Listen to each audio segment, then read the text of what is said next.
Noticias New Orleans por Telemundo 42.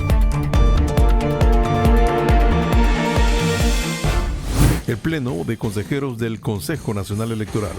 tras reunirse con la directiva del Congreso Nacional, reconocieron la voluntad expresada del Poder Legislativo para aprobar el presupuesto de 1.492 millones de lempiras para las elecciones internas y primarias en marzo del 2025. Por ende, los consejeros del órgano electoral dijeron ser portadores de llevar la voz de calma y tranquilidad a la población, expresada por la directiva del Congreso Nacional en el presupuesto por las elecciones primarias que será aprobado.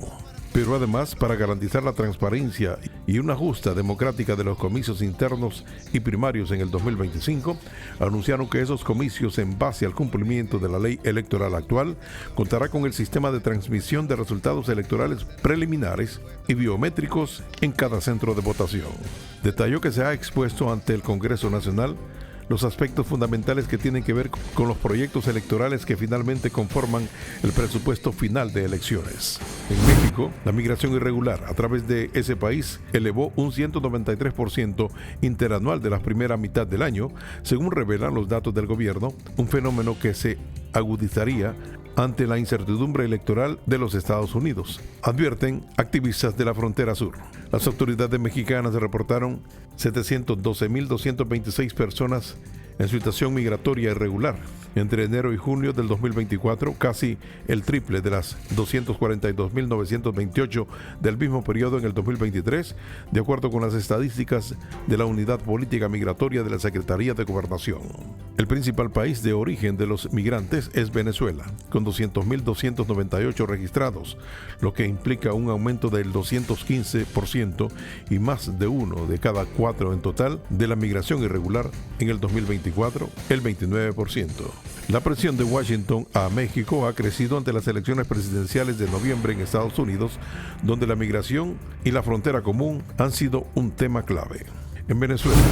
la líder opositora María Corina Machado aseguró que no se descarta que Colombia, Brasil y México logren establecer una solución efectiva para Venezuela a través de una negociación tras la crisis desatada por la cuestionada reelección del presidente Nicolás Maduro. Los gobiernos de los izquierdistas Luis Ignacio Lula da Silva, Andrés Manuel López Obrador y Gustavo Petro están haciendo esfuerzos diplomáticos para buscar soluciones a la crisis desatada en las elecciones. Machado, que no pudo participar en los comicios por una inhabilitación en su contra, señaló que indiscutiblemente, los líderes de esos países tienen un canal de comunicación con el gobierno de Maduro y otros no lo tienen. Tras la votación estallaron protestas en Caracas y otras ciudades que han dejado 2.200 detenidos, según el gobierno, y unos 24 muertos, según los derechos humanos.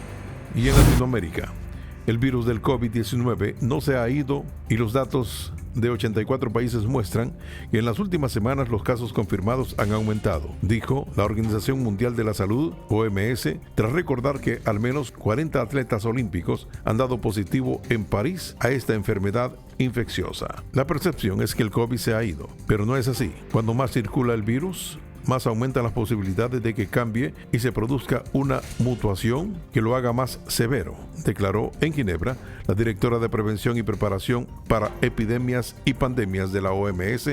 María Van Kerkhove. De una parte, esos datos indican que el nivel global de las pruebas del diagnóstico se han arrojado positivo y han aumentado un 10% recientemente, con variaciones regionales como la de Europa, donde se ha disparado el 20% en pleno verano, lo que ha resultado un incremento de hospitalizaciones y muertes.